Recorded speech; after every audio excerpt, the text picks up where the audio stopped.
Triassic period یعنی آج سے تقریباً 208 سے 248 ملین سال پہلے کا وقت، جب دنیا کے موجودہ تمام براعظم اور ممالک ایک ہی بہت بڑے جزیرے یا سپر کانٹیننٹ پر مشتمل تھے، جسے پینجیا کہا جاتا ہے، یعنی تمام دنیا۔ اس وقت کی دنیا کے حالات ہماری آج کی دنیا سے بالکل مختلف تھے۔ موسم بہت زیادہ شدت نہیں رکھتے تھے، سمندروں کی سطح آج کے مقابلے میں بہت زیادہ بلند تھی، قطبین کے علاقوں کی برف بھی موجود نہیں تھی۔ اس وقت زمین کی سطح پر چھوٹے اور تیز رفتار ڈائناسور پہلی بار نمودار ہوئے، جو رات میں باہر دیکھنے سے قاصر تھے۔ اسی دوران ایکٹیوسور نامی سمندری ریپٹائل نے بھی سمندر میں تیرنا شروع کر دیا۔ یوں وقت گزرتا گیا، یہاں تک کہ 208 سے 146 ملین سال پہلے جراسک پیریڈ کا وقت شروع ہوا۔ اس دوران پینجیا نے ٹوٹنا شروع کر دیا اور دو بڑے جزائر میں تقسیم ہو گیا، جنہیں لوئریسیا اور گونڈوانا کہا جاتا ہے۔ اس دور میں موسم پہلے کی طرح خوشگوار اور خشک ہی رہا، مگر موسم میں نمی کی مقدار بڑھنا شروع ہو گئی۔ ابھی تک قطبین کی برف بھی نمودار نہ ہوئی تھی، اور زمین دو جزیروں کے علاوہ صرف سمندری حصے پر مشتمل ایک سیارہ ہی دکھائی دیتی تھی۔ اس دور میں ڈائناسور کی نسلوں نے خود کو مزید بڑھانا اور نئی مزید نسلوں نے جنم لینا شروع کیا، جو سائز میں بہت زیادہ بڑی تھیں، جنہوں نے آنے والے کئی ملین سال تک زمین پر راج کیا۔ اسی دوران ڈائناسور کی ایک ایسی نسل نے بھی جنم لیا جسے پیٹریوسورس کہا جاتا ہے، جو حیران کن طور پر زمینی ریپٹائل ہونے کے باوجود اڑ سکتی تھی۔ یہ تقریباً 35 سینٹی میٹر لمبی ہوا کرتی تھی، جس کا کھوج سب سے پہلے جان کوپ نے 1834 میں سب سے پہلے لگایا۔ ڈائناسور کی اس اڑنے والی نسل کی خوراک دوسرے جاندار مثلاً مچھلی اور دوسرے رینگنے والے جانور ہوا کرتے تھے۔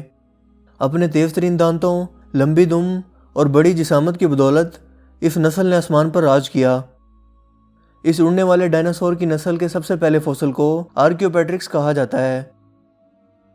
ڈائناسور کی ایک نسل سمندر میں بھی مگرمچھوں کی صورت میں نمودار ہوئی، اور یہ تمام سمندر پر راج کرنے لگی۔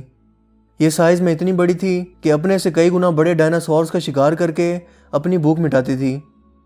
اس کا وزن 8 ٹن اور لمبائی 8 میٹر سے بھی زیادہ تھی، جس کو آرکولوجسٹ سارکوشس کا نام دیتے ہیں۔ سب سے پہلے دریافت ہونے والے ڈائناسور 1819 میں برطانیہ کے ولیم بیگ لینڈ نے دریافت کیا، اور 1824 میں اسے میگلاسورس کا نام دیا، جو بہت بڑی جسامت کے مالک گوشت خور جانور تھے۔ ان کی اونچائی 3 میٹر اور وزن 1000 سے 3000 کلو گرام تھا، جبکہ ان کی لمبائی 9 میٹر تھی۔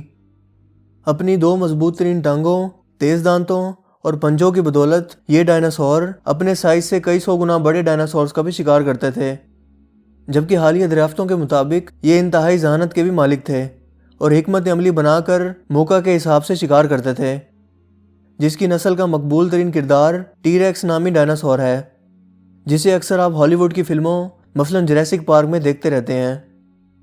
یہ 40 فٹ لمبے تھے اور کھلے جنگلات کے علاوہ سمندری علاقوں کے پاس رہنا پسند کرتے تھے۔ یہ دیکھنے اور سونگھنے کی صلاحیت رکھتے تھے، مگر سننے کی صلاحیت سے محروم تھے۔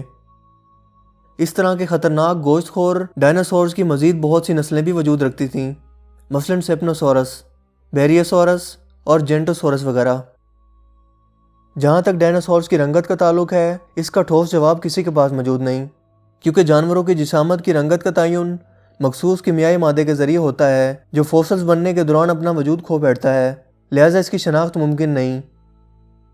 تاہم اس سوال کے متعلق بہترین جواب یہ ہو سکتا ہے کہ ہم آج کے دور کے مطابق مختلف ماحول میں رہنے والے جانداروں کے رنگوں کو ایک پیمانہ بنا لیں۔ لہٰذا اس کے مطابق ڈائناسور کی نسل جس کا شکار کیا جاتا تھا وہ ماحول کے مطابق رنگ بدلنے کی صلاحیت رکھتی ہوگی، جبکہ ڈائناسور کی جو نسلیں زہریلی تھیں ان کا رنگ زیادہ چمکدار ہوگا، مگر در حقیقت ڈائناسورز کی اصلی رنگت کا پتہ لگانا ناممکن ہے۔ کچھ سائنسدانوں کے مطابق وہ سبز رنگت پر مشتمل تھے، مگر ان کے پاس اس کے متعلق کوئی ٹھوس ثبوت موجود نہیں۔ دوستو، جسامت کے اعتبار سے زمین پر رہنے والے سب سے بڑے ڈائناسور سارپوڈس تھے۔ یہ جسامت میں 115 سے 130 فٹ لمبے تھے، جبکہ ان کا وزن 70 ٹن کے لگ بھگ ہوتا تھا، جو چلتے ہوئے زمین کو ہلانے کے قابل تھے، تاہم یہ بہت آہستہ ہی چل پاتے تھے۔ ان کی گردن 46 فٹ لمبی ہوا کرتی تھی، یعنی ان کی کل جسامت کا تقریباً آدھا حصہ، اور یہ پودوں کو کھایا کرتے تھے۔ جبکہ سمندر میں رہنے والی بلو ویل ان ڈائناسور سے بھی جسامت میں بڑی تھی۔ اس کے برعکس سب سے چھوٹی جسامت کے ڈائناسورس کی نسل کے فوسلز جو اب تک دریافت ہوئے ہیں انہیں مائکرو ریپٹر کہا جاتا ہے، جو حال ہی میں چائنا میں دریافت ہوئے ہیں۔ یہ 16 انچ لمبے تھے، یہ گوشت خور تھے اور ایک مرغی کے سائز جتنے بڑے تھے، جبکہ ان کا زیادہ سے زیادہ وزن 3 کلو گرام تک ہوا کرتا تھا۔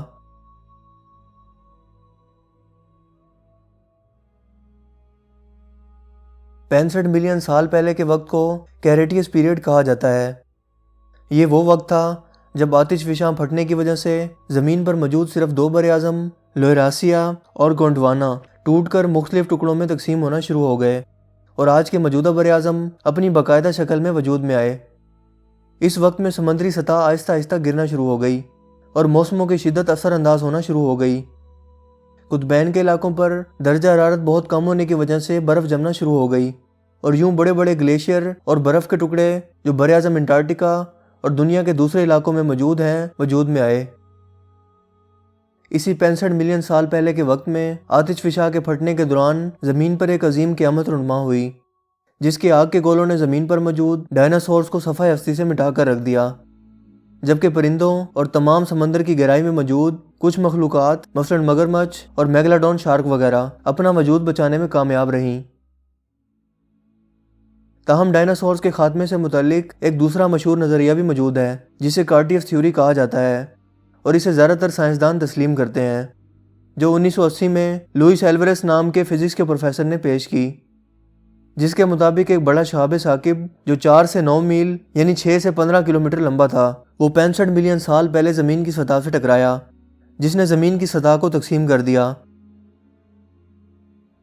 اسی کی بدولت بڑے بڑے آتش فشاں پہاڑ بھی ابل پڑے، سمندری طوفان اور سونامی، ہوائی طوفان اور تیزابی بارشوں نے اپنے سامنے آنے والی ہر چیز کو راستے سے ہٹا دیا۔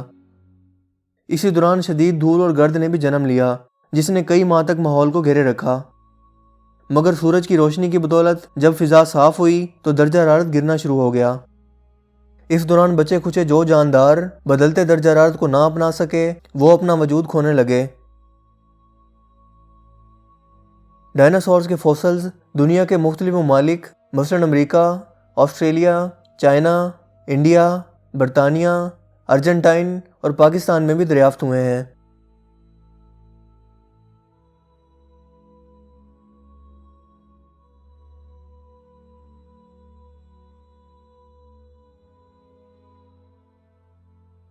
قرآن کریم جو تمام ہدایت اور رہنمائی کا سرچشمہ ہے، اس بات کی گواہی دیتا ہے کہ آدم علیہ السلام سے پہلے بھی زمین پر زندگی کا وجود تھا، جیسے کہ ارشاد ہوتا ہے، جس کا مفہوم کچھ یوں ہے: اے محمد، جب تمہارے پروردگار نے فرشتوں سے فرمایا کہ میں زمین پر اپنا نائب بنانے والا ہوں، یعنی آدم علیہ السلام کی تخلیق، فرشتوں نے کہا، اے اللہ، آپ ایسے شخص کو اپنا نائب مقرر کریں گے جو اس سے پہلے والوں کی طرح خرابیاں اور خون خرابہ کرتا پھرے، جبکہ ہم آپ کی تعریف اور تسبیح و پاکی بیان کرتے ہیں۔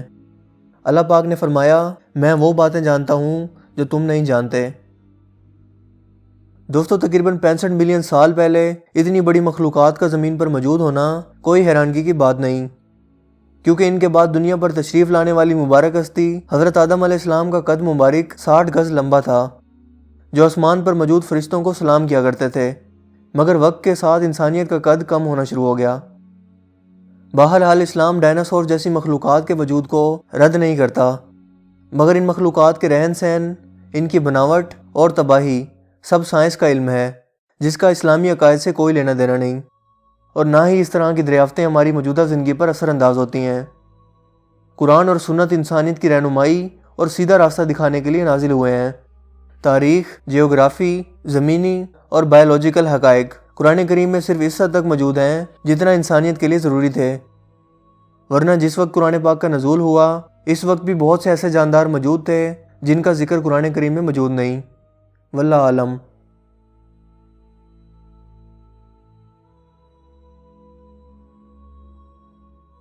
دوستوں، مجھے امید ہے کہ آج کی یہ ویڈیو آپ کے لیے کافی انفارمیٹیو ہوگی اور آپ کو پسند آئی ہوگی۔